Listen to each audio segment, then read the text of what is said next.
Halo Sobat Aneka, perkenalkan, aku Amanda, peserta Latsar Provinsi Banten Angkatan 16. Kali ini aku mau menyampaikan insight aku mengenai nilai-nilai dasar ASN yang sudah aku rangkum dari berbagai sumber. Sebelum kita masuk ke pembahasan, untuk kalian yang mau jadi PNS, penting banget nih untuk tahu hal ini. Apa sih Aneka? Apa saja sih contoh-contoh penerapan Aneka?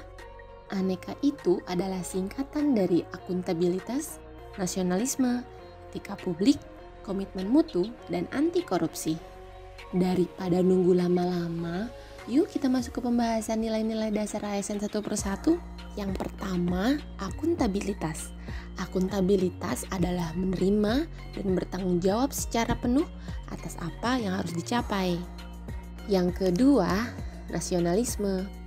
Nasionalisme adalah kecintaan dan kesetiaan tertinggi yang harus diberikan kepada bangsa dan negara ini. Salah satu cara untuk menumbuhkan semangat nasionalisme adalah dengan menanamkan dan mengamalkan nilai-nilai Pancasila. ASN dituntut untuk memiliki perilaku mencintai tanah air Indonesia dan mengedepankan kepentingan nasional. Dalam menjalankan tugas, seorang ASN senantiasa harus mengutamakan dan mementingkan persatuan serta kesatuan bangsa. Kepentingan kelompok, individu, serta golongan harus disingkirkan demi kepentingan yang lebih besar, yaitu kepentingan bangsa dan negara. Yang ketiga adalah etika publik. Dari Bapak Aziumardi Azra, etika itu sendiri memiliki arti, karakter atau etos individu maupun kelompok berdasarkan nilai-nilai dan norma-norma luhur.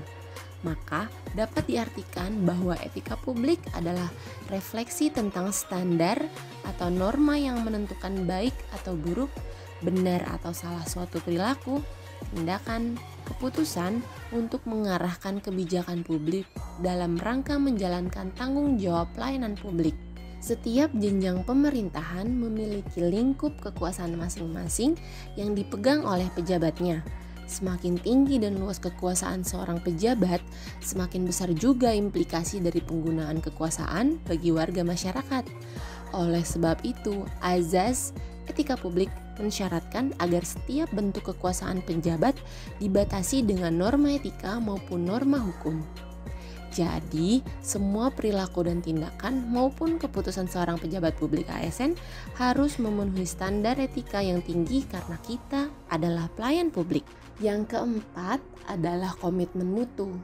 Sebelum saya jelaskan lebih lanjut, komitmen mutu tidak lepas dari 4 hal, yakni efektivitas, efisiensi, inovatif, dan berorientasi pada mutu. Apa sih keterkaitan 4 hal tadi dengan komitmen mutu? Efektivitas merupakan sejauh mana sebuah organisasi dapat mencapai tujuan yang ditetapkan. Sementara, efisien merupakan jumlah sumber daya yang digunakan untuk mencapai tujuan organisasi. Kemudian, inovasi muncul karena adanya dorongan kebutuhan organisasi untuk beradaptasi dengan tuntutan perubahan yang terjadi di sekitarnya.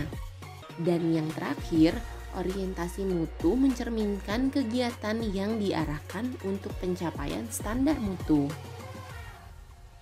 Secara yuridis, pengertian korupsi telah tertulis dengan jelas dan gamblang dalam Undang-Undang Nomor 31 Tahun 1999 yang berbunyi, setiap orang yang dengan sengaja melawan hukum untuk melakukan perbuatan dengan tujuan memperkaya diri sendiri atau orang lain atau suatu korporasi yang mengakibatkan kerugian keuangan negara atau perekonomian negara.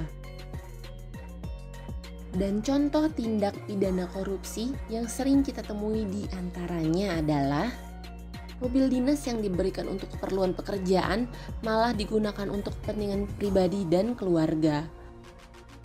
Lalu, ketika seorang pengguna jalan yang tidak mematuhi marka jalan malah memberikan sejumlah uang kepada polisi agar lolos dari hukuman. Dan contoh yang terakhir adalah pungli.